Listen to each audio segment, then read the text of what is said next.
Hey everybody! I believe we are live here today. Hold on, let me just check. Sweet. Yeah, we're live. Hello, welcome. It is Authors After Dark. We're a little bit earlier today at 5 p.m. Eastern. I'm going to invite Mr. John North on here. Awesome chat today about his work and also some character workshop. Um, Hello. Hey, how are you? Good. How are you? Can you Um, hear me okay? yes, I can hear you fine. Can you hear me okay? You're great. You're awesome. All right, Cool. awesome. Well, welcome to Authors After Dark. It's so great to meet you. Thanks. It's Um, nice to meet you too, Tina. Thank you for having me. Absolutely. John and I also have a special connection because we are in a writer's lounge currently trying to figure out this whole indie author thing and how to promote ourselves. And we're also both fantasy writers. And I just want to gush about your profile one more time, your character workshops. You can check him out right now on his profile at OmniWrites on Instagram. And they're awesome. They have made me kind of think about my characters in a more dynamic way. And when you talk about like your latest post with the world building and how setting influences personality, oh my goodness. So thank you so much for making some time today. Come and talk to us about your work and your writing practice. And I'm just going to jump right in. Your Mm-hmm, first book is The Crimson Witch. It's book mm-hmm, one of the Gorgon series. It was mm-hmm. published this May of 2021. So congratulations. Thank Also, as you. a recent author, um, when did you start writing that book? So this book is sort of a rendition of a fantasy series that I've been working on since probably for about 8 years, actually. Wow. I started, the characters involved in this book was a part of a little project that was my first thing I ever wrote Wow. back in freshman year of high school for me. So I've been working with these characters in this world and rehashing it, writing it for about that time. And as far as nailing down this book, which actually has a set number of books and an ending in mind.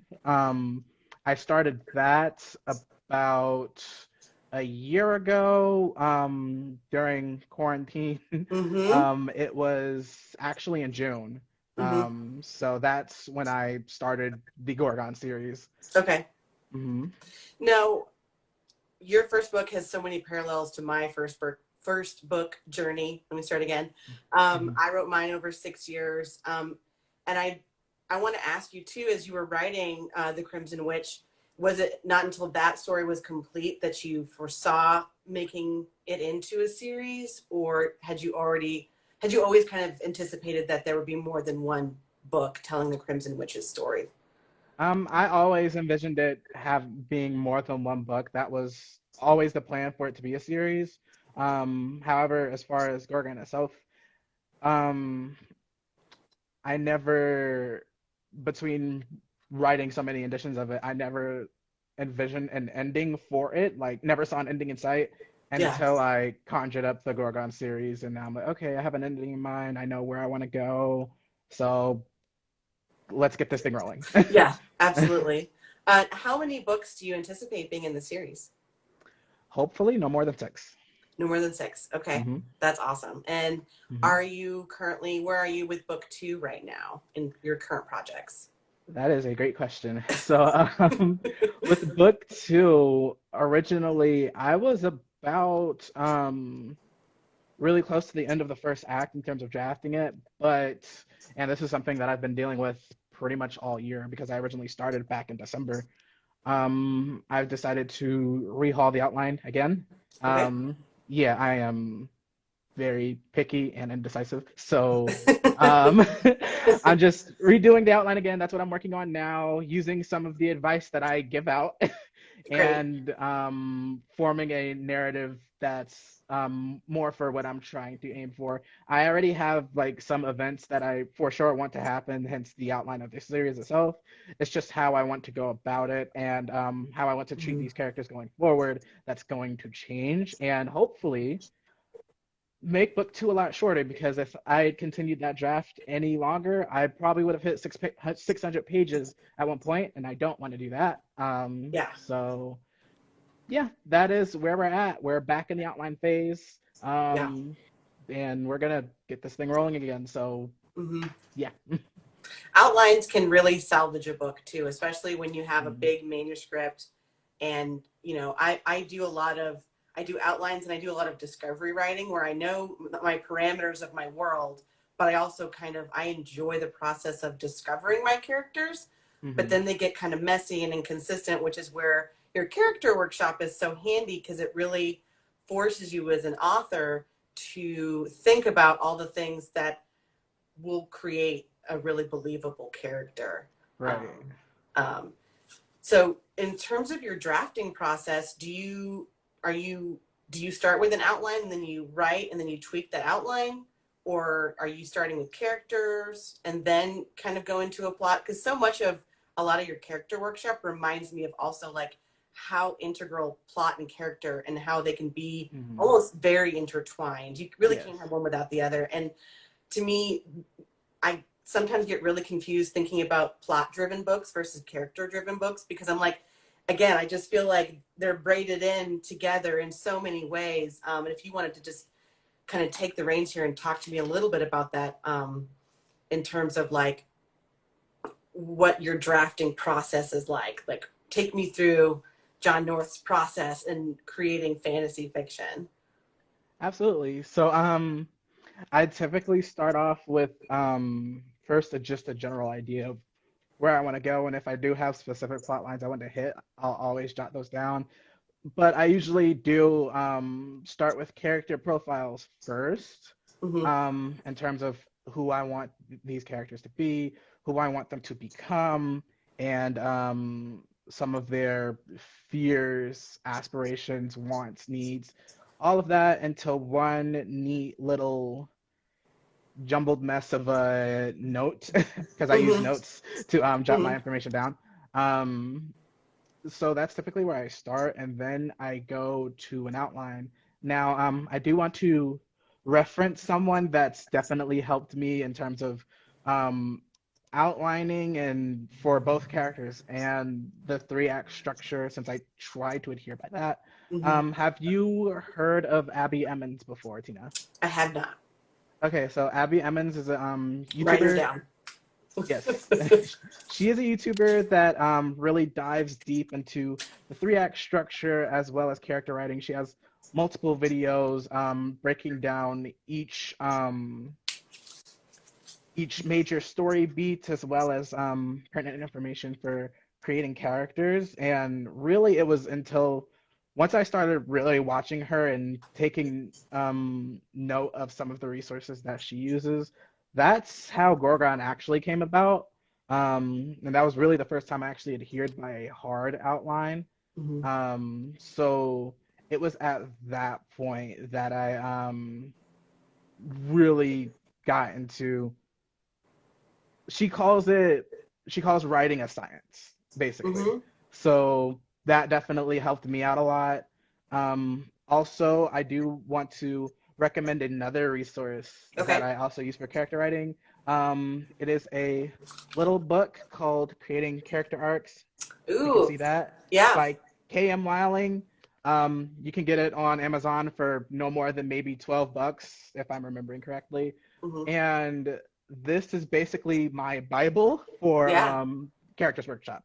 Like everything that I share with you guys, via that, I pretty much get from creating character arcs, and that's also helped me both on writing the Gorgon series, the first book, as well as the second book, as well as other projects that we'll get to one day that I Mm-hmm. haven't exactly started yet, but Mm-hmm. really excited for those too. Someone asked for the name of Abby, so I'm just gonna jot it down in the Oh, comments that'd be really quickly. great. Yeah, I was going Yes, to ask you how to spell that. yes, Abby Emmons. She is a YouTuber.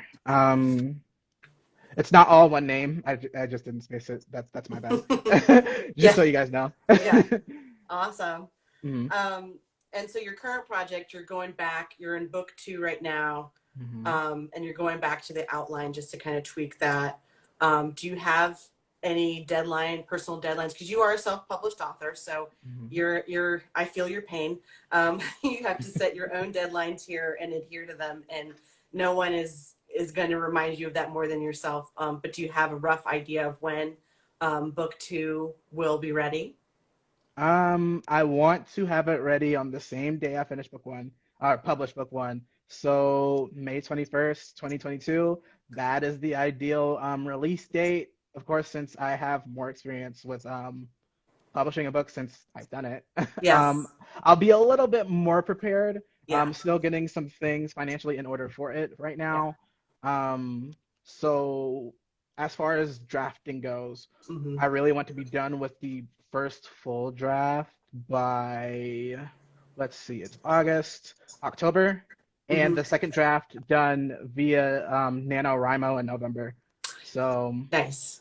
Are you going to do NaNoWriMo in November? yes. Me Hmm. too. I did it Let's last be, year. oh, great. Hmm. Let's follow each other on NaNoWriMo, please. Oh, absolutely. I want to do it this November. Last November, I thought I would do it, but it was also the Hmm. month before the release, The Anchor of Time. Hmm. And that was a bad idea.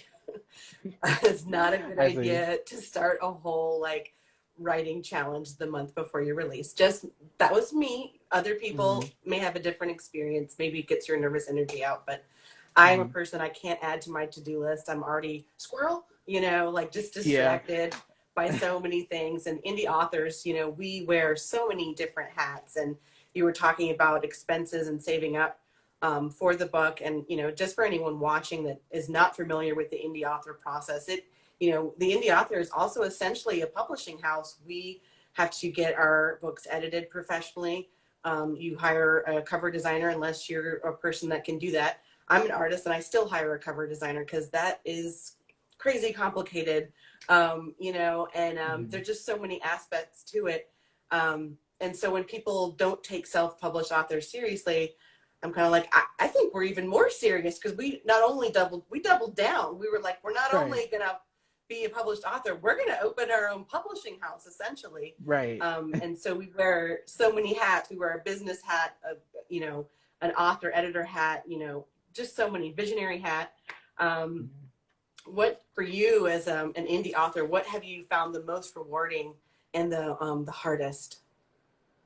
The most rewarding is definitely the end, having those books out, having people read them, and Yes. those reactions, those reviews, whatever they may be, that's Hmm. kind of what I write for. Hmm. The most challenging is marketing, the very thing that we're trying to work on. Yep. Getting that word out, getting people to care, Hmm. bringing in more reads, more buys, more reviews, because that is essentially how our books survive. Yes. We're trying really hard not to have them fall between the cracks. So Yes. that's definitely the most challenging. Yeah. Hmm. Um,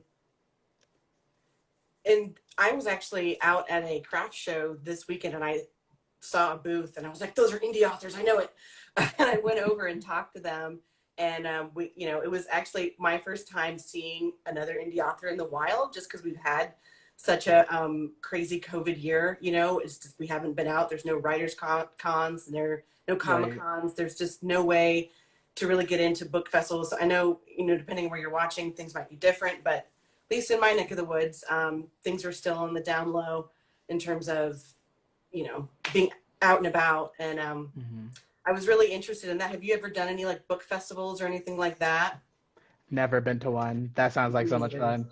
I know. I was like, this is amazing. And it was so fun. And it was like a live version of this because I just got to talk shop with them and they knew all of the struggles. And we talked about KDP and where do you hire your editor? Well, this is where I do this, and Hmm. so it was really fun and it really inspired me. I'm like, man, I'm going to try to look into doing a book festival and having a table. Um, have you ever thought about doing any kind of nonfiction indie publishing in terms of like your character workshops? Have you thought about maybe one day writing something like that of your own? I haven't necessarily thought of it. If I would, it would probably be of something that I personally experienced, and I don't know if I Hmm. want that out there. Yeah. Um, Yeah. so I guess it just depends on where my writing journey takes me and how I Hmm. expand my palette because I definitely do want to do that. Yeah. So it'll be something that I consider at the very least. Yeah. It'll be quite the challenge if I do actually take that on. Yeah. I see a lot of indies, they kind of have two business incomes. They will do a lot, they'll obviously write their books, but a lot pivot to, oh, also I have world building guides, or they do speaker engagements or anything like that at other writers conferences, which makes sense because I think besides what's your book about, the other question I get asked the most is how'd you do it? Mhm. Because not many people complete a novel that set out to write one. I think the percentage of completion is very, very small. Mhm. So we're one of the lucky few that saw it to the finish line. Right. Um, so I want to just jump into our character workshop. I kind of went through and was looking at all of your posts. Um, Mhm. a character personality. I loved that post that you talked about where you'd like, and it's such a big thing to it's such an intimidating thing, I think, is just to write down a personality. And I really liked how you broke it. I kind of broke it down into three things that you listed, which is how are they influenced by their world, which brings us back to, well, what is their normal world, Mhm. their likes and dislikes, and the first impression for the reader, which I think is such an interesting way to break that down. And it makes Mhm. it far less intimidating. Like, okay, I'm not just creating a whole person. I mean, I am, but okay, I can just, if I can do those three, you kind of create basically an outline for a person. Mhm. Um, and I also was really interested in your character arc where you have a positive change arc, which is mainly what the rest of your posts are concerning right now. And Mhm. then the flat arc, which I never, like, that blew my mind. I was like, wait, there's a character that doesn't change, Mhm. which is so interesting. Um, and then the negative change arc, which also is kind of where the characters at the end of the book end up actually in worse than they were before. Mhm. Um, and the positive change arc also kind of coincides with the redemptive arc, which you mentioned as well. Mhm. Um, within the Crimson Witch, do you have any characters that have a flat arc or a negative change arc? Without, is that, I don't want to spoil anything for anyone either. Um, Okay. Um, in the first book, I guess you could consider the antagonist of the first book on a little bit of a flat arc. mhm. Whether or not that'll actually I can't say any more than that. I literally Okay. cannot. Can you um, can you talk about the flat arc as a um, story component to a character a little bit? oh, absolutely. So, with the flat arc, it's not just about the character not changing one way or the other.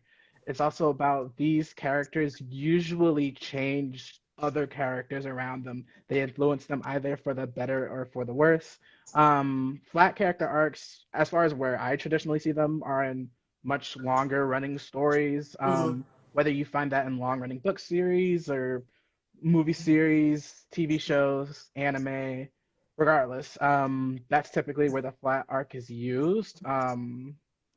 So yeah, they influence those around them to change for better or worse. Hmm. But also, and this is something that K.M. Weiling mentioned in creating character arcs, just because the flat character doesn't change majorly, that doesn't mean that they do not change at all. Okay. Sometimes that development can be sort of a physical development or Hmm. things like that. Hmm. So the flat arc is one to play with. I know I was heavily considering it Hmm. for a certain character in the series going forward, but that's still up in the air right now. Yeah. Hmm. The metaphor that came to mind when you were describing flat arc is almost like um, a sun or a planet. Like they're this constant big thing, and things change Hmm. around it because they're caught in their gravity. But they Hmm. basically stay the same. They change a little bit maybe over time. That's where my mind went with that. Um, one other thing that I really loved about your character workshop that also I had never considered before, that has to do with the positive change arc, was the lie the character believes. Favorite And thing. that whole aspect and concept to our characters believing this lie that actually propels the conflict and the story forward. Could you talk a little bit about that for anyone that's not familiar with that? Absolutely. It's my favorite aspect of characters anywhere. So the lie that the character believes is basically this universal lie, mistruth that the character is held to be true for a long, long time. Usually can be brought about by an event in their past or just something that they've believed based off of the world they live in. I talked a little bit of that in my most recent post, Character's Normal World. Mm-hmm. So I want to I guess to get a better understanding, I want to break it down a little bit based off of an example. Okay. So I'll be using my book because that's been in my head a lot recently. Yeah. Great. So for our main character, Aurora, right? She has a special magical power. I won't spoil about the specifics, but because of that, she believes that she cannot be around or get too close to anyone in her pursuit for further strength. She believes that she must be alone, otherwise she'll just end up hurting those that get too close to her, right? Mm-hmm. So that is her universal lie, and it's through that she makes the decisions she does, she acts the way she acts, and yeah, that's everything that the character will do will surround that lie. It will Mm-hmm. revolve around it. And when that lie is usually challenged in the first act in the inciting incident. And Okay. I will be talking about that in a future post very, very soon. Whether Great. that's this week or next week remains to be seen. Okay.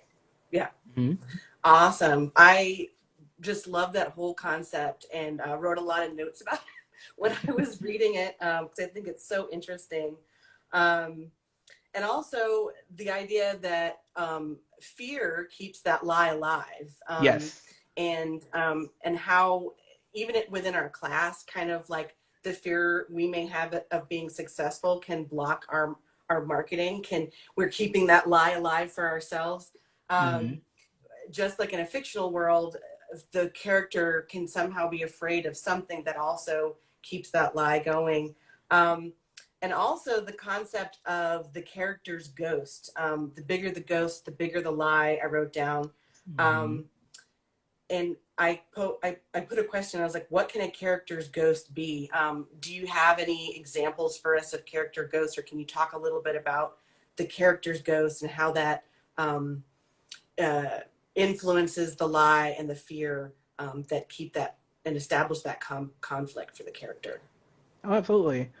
So the character's ghost can range from anything from a huge traumatic event, something like catastrophic, like they lost a family member, or maybe lost out on a particular event in their lives in terms of like maybe a competition or something like that. Mm-hmm. Major bullying, things like that, all of that can fall under the character's ghost, but it can also be something a bit more on the minor side, right? Mm-hmm. Um, Possibly like the end of a friendship or um, maybe losing out on a much smaller scale type of competition or something like Mm-hmm. that.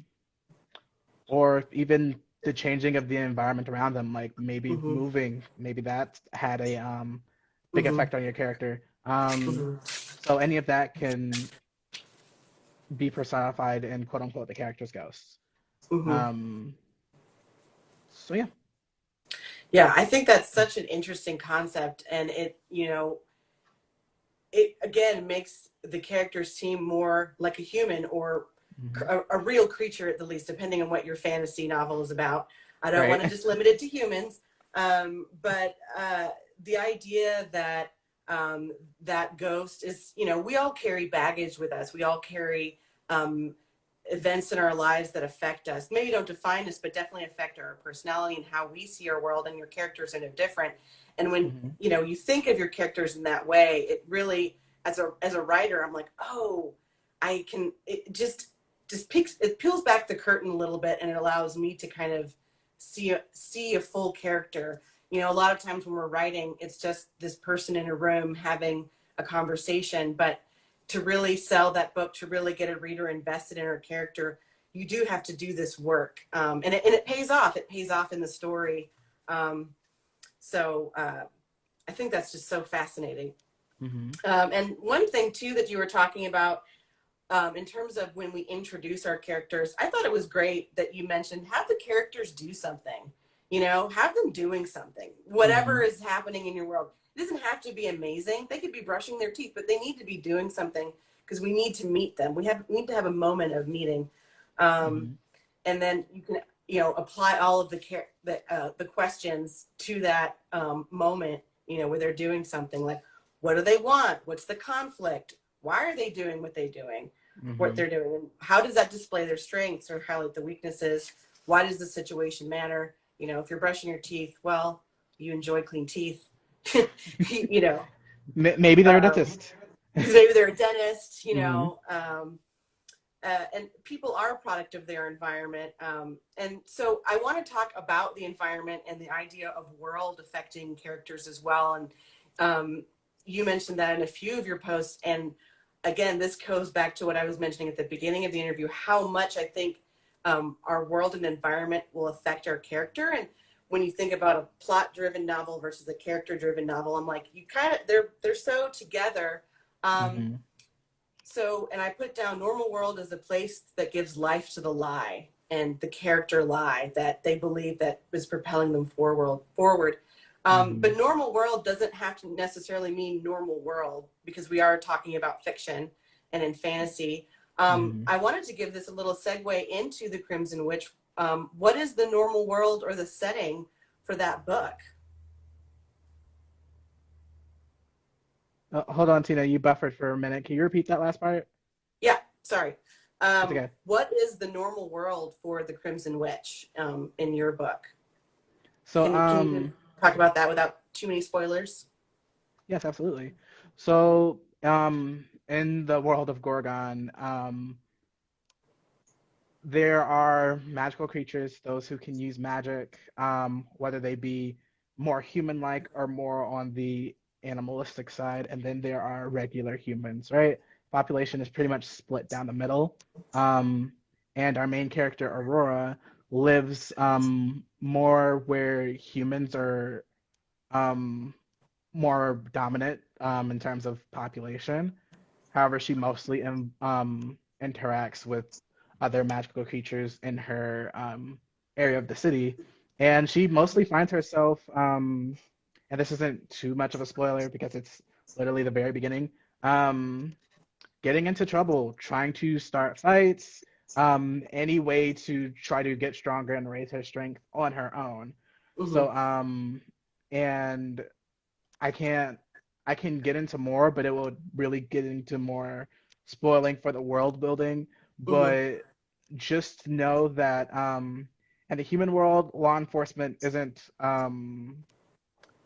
as powerful, but on the other side of the planet, a little bit of a different story. But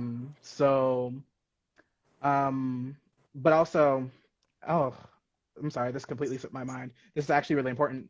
In this world, at the very top, power-wise, are demigods. They are, yes, they are the peak of power, and most of them are also in political power. And Aurora's goal is to surpass them on her own.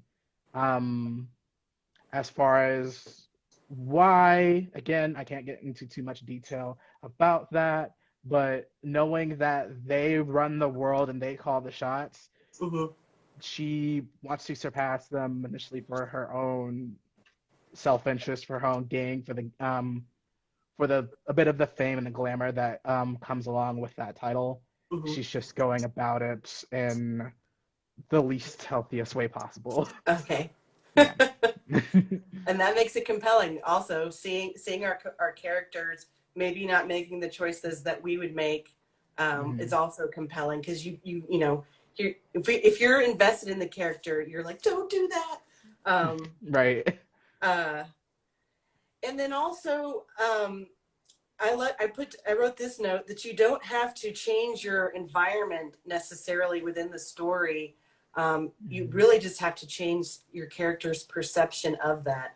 And I really like that idea that you don't have to build this world that then changes. It's really all about how our characters perceive that. And especially if they let go of their big lie, or if they let go of their character ghost, the baggage that, from events of past that may define their lie, or the fear that, keeps their lie in place. You just have to change their perception, which can come from an arc, Mm-hmm. which I think is, again, when I read that, I was like, oh yeah, okay. Very, very Mm-hmm. helpful. Again, all of these posts are on John's profile right now. Go and check them out. A great read. I wanted to do like a Mad Libs version of this, which I don't know is really possible now that I've kind of gone through, but I'm going to try anyway. And if you Mm-hmm. want to follow along and write a slapdash character, you're welcome to do that. Anyone that's reading here, anyone that's a writer. And I'm just going to make mine as silly as possible. But if you're currently working on a book and you'd like to apply some of these lessons to a character that you are currently trying to manifest into being, please do so. Mm-hmm. Again, all of these posts and the long form of all of this is available on John's Instagram profile at OmniWrites on Instagram. Okay, so character personality, first three things you should write down. Likes and dislikes. So I would just write one for each. And then first impression for the reader. And I'm just going to write a few words about that.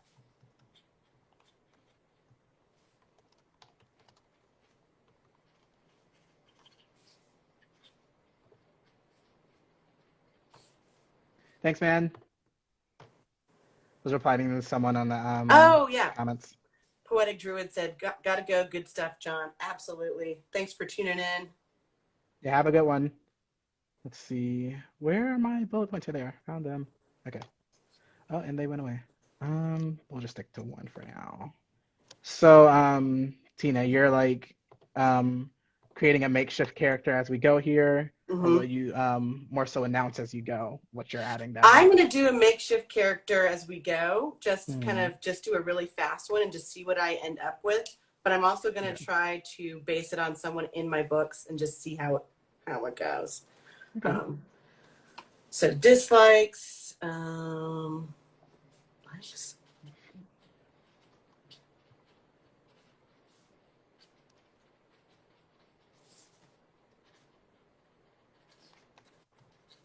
Okay.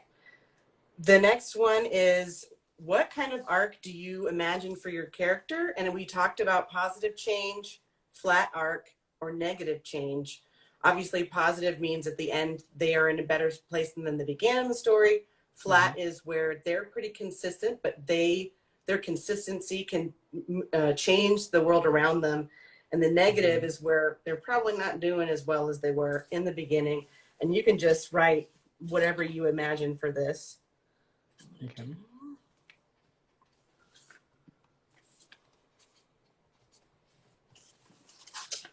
Okay. The lie the character believes is the next one. And you can just sum it up in a few sentences, or if you want to write a few sentences more, that's fine. The lie the character believes. And this, if this is a positive change arc, this will change at the end of the story. If it's a flat arc, I guess it would continue, right? Well, actually, with the flat arc, it can still be considered a lie, especially because like the flat arc doesn't necessarily mean that they are a good person. Okay. The flat arc can stay true for villains that are consistent as well, or antagonists. So it can be their lie if they are a villain that just refuses to let go of their lie, or it can be a universal truth where characters already underwent that positive change arc and now they have a new truth that they want to share with the world, intentional or not. Yes. So either one of those can work. Okay. And I'll be talking about that once I get to discussing the flat arc section in my post. So that'll be when I'm done with the positive change arc portion. Okay. Hmm. And then the next one, let's see. What is, and do a few, the next one is a few description words of the normal word for the character. So I'm going to put,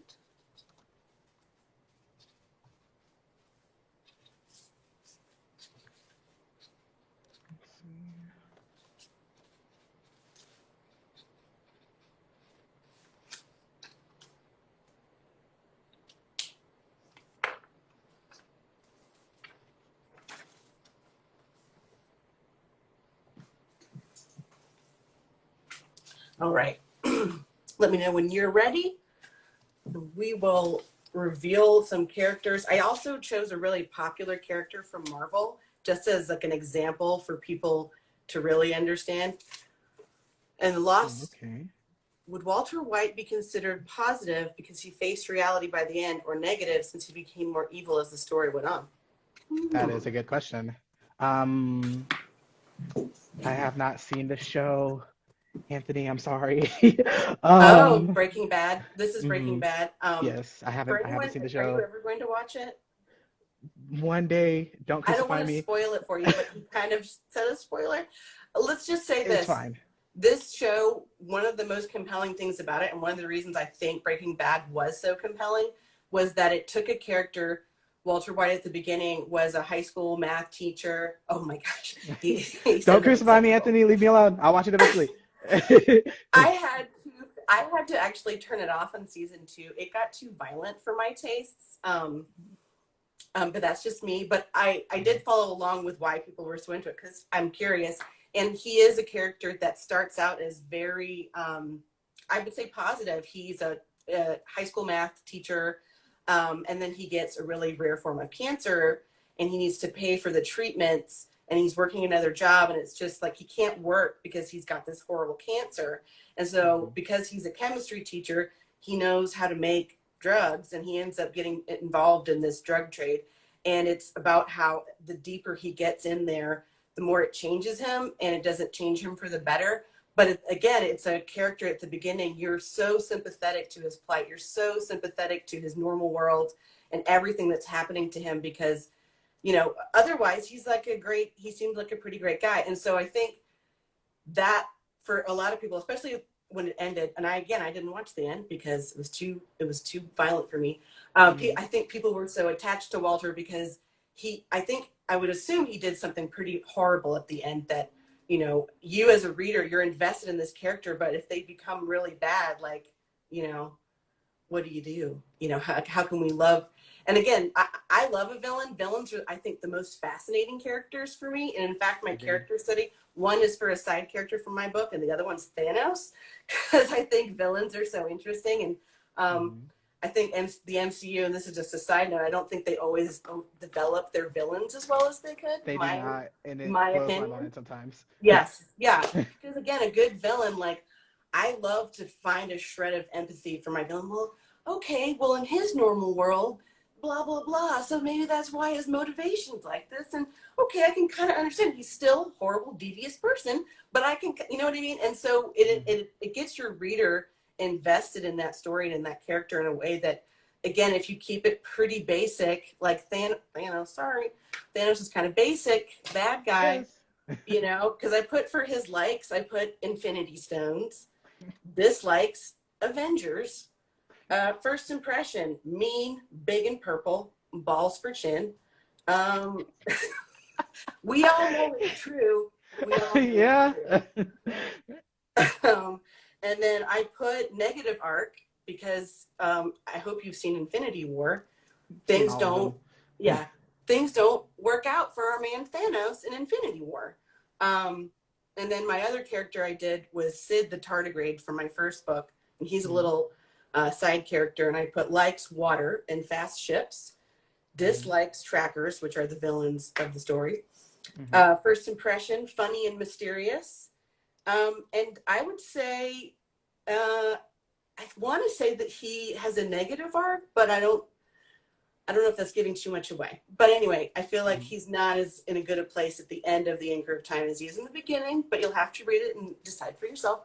How about you? How did your character study go? So I did a character study for my secondary main character, Polaris, in The Crimson Witch. So she likes sweets, politics, and accomplishments of any kind. She dislikes any setbacks. She dislikes tardiness and anything that's considered casual, um, in terms of clothing or language, anything. Hmm. Her first impression, she definitely comes off as a bit prude, arrogant, and very, very cold. She is nicknamed the Ice Devil throughout the book various times. Wow. Um, but she undergoes a positive change.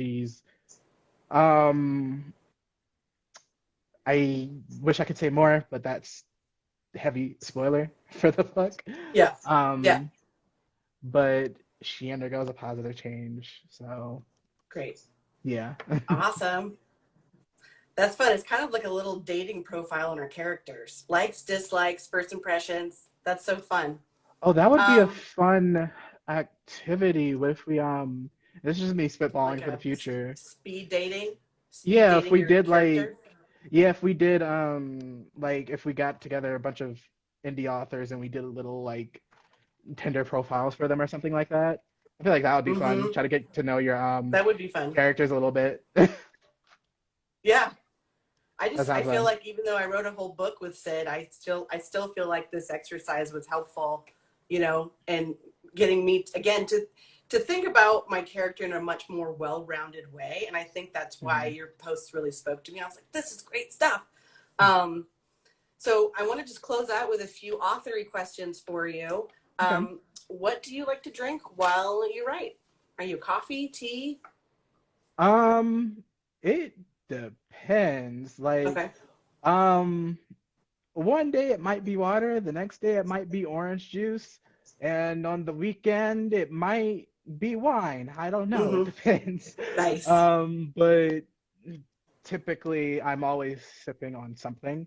Yeah, Um, so I guess my go-to would be orange juice. I don't know what it is. I love orange juice. I drink it with it's not amazing. everything, but enough. Oh, Scotch, huh? Well, okay. Oh, fancy. I Okay, know. Anthony, I see you. I was like, okay, Scotch. You got a Scotch guy. All right. Scotch guy. Now we know. Now we know what to get you for Christmas. Right. Um, I think orange juice is a great choice. Do you like pulp or no pulp? No pulp. No pulp. Get that Okay. stuff. Mhm. Okay. And when do you like to write? Morning, evening, Um, whenever you can. Not the morning. No, never. Okay. Typically, I'm a night owl, so Okay. I like to write at night when everyone's asleep. No one can Hmm. bother me. No one's Hmm. blowing up my phone. It's Hmm. quiet. I could just write until 5 or 6 a.m. Wow. Haven't Wow. done it in a while because I work in the mornings until next Monday. Monday's my last day for the course that I'm doing. Okay. Um, but yeah, night's the best. I don't know why I'm most creative at night. In fact, usually before I go to bed is when I get the most ideas. And I'm like, wow, now I can't sleep. Thanks. Hmm. So Yeah. Yeah. yeah. Yeah. And do you have like a word count goal per day, or do you sit down every evening or whenever? Do you have goals like that, or is it just like I just have the time and I'm gonna just take the time? Last year, because last year and this year completely different. Last year I could crank out 3,000 words a day. Wow. This year I cannot. Yeah. I haven't been able to do it. I get to 1,500 and I'm like, okay, yeah, this is it. We're done. We have to get ready for class 1,500 in is the still morning. amazing, by It the is, but way. yeah, I know it is, and I try not to rush it, but I would sit for like 4 or 5 hours and crank out 3,000 words like it was nothing. Yeah. Um, so Yeah. mm, gonna try to get back to that. When I have a Yeah. more cohesive outline that I like, Hmm. then I'll be able to start cranking those out, Yeah. and I'll be done in no time. Nice. Hmm. Nice. And you said that you also write on the weekends. Do you pretty much write every day? Do you ever take days Um, off? I took this most recent week off. Nice. Since I've, restarting the outline. But once Hmm. I have something in front of me to use, I try to write every day, even if it's just a little bit, Hmm. just to keep that ball rolling. Hmm. Yeah. And as far as influences, what writers or pop culture influences or shows, or what do you credit your, because you're a fantasy writer, what are your, who do you love? I have a few influences. First, Rick Riordan, the author of the Percy Jackson series, which I fell in love with over the last summer, not this past summer, last summer. So he's influenced me a lot. Um, I originally started writing because of the anime I watched growing up, Hmm. so those have been a huge influences as well. I can see And that. yeah, and movies and things like that. I mean, I went to school for film. I was a film major, Oh, so okay. I'm very much into visual media. Hmm. And as a writer, you have to be a little bit careful sometimes in terms of writing things meant for literary and not for film. Hmm. Otherwise, your book will read a little bit like a screenplay. And I Mm. haven't even learned to write screenplays yet. Yeah. So sometimes I have to catch myself. I'm like, wait, no, we don't need to describe every detail of this one little thing in the back of the Hmm. room. You're wasting paper. Stop. Yeah. So, Yeah. um, I did that a lot in my yeah, first book. Like, I want to talk to you about how this salon looks for 2 pages because you really need to know. right, And nobody needs to know. Uh, right. I feel like that was my biggest critique starting out, is that get your plot and your conflict started within the first 2 pages, especially if you're submitting or querying manuscripts, which, we're indies, we're not doing that, but we are Mhm, wanting to get our readers invested as quickly as possible. mhm, And this particular, I think it was a um, professional beta reader or something, where it's like basically like Stephen King can start his book on page 10, but you don't have the credibility to readers that Stephen King does. So you need to right. start your story on page 1 or 2, or Mhm, within the first few paragraphs. And I think, too, the way we're consuming media now, we're binging it. People mhm, binge books like they binge shows.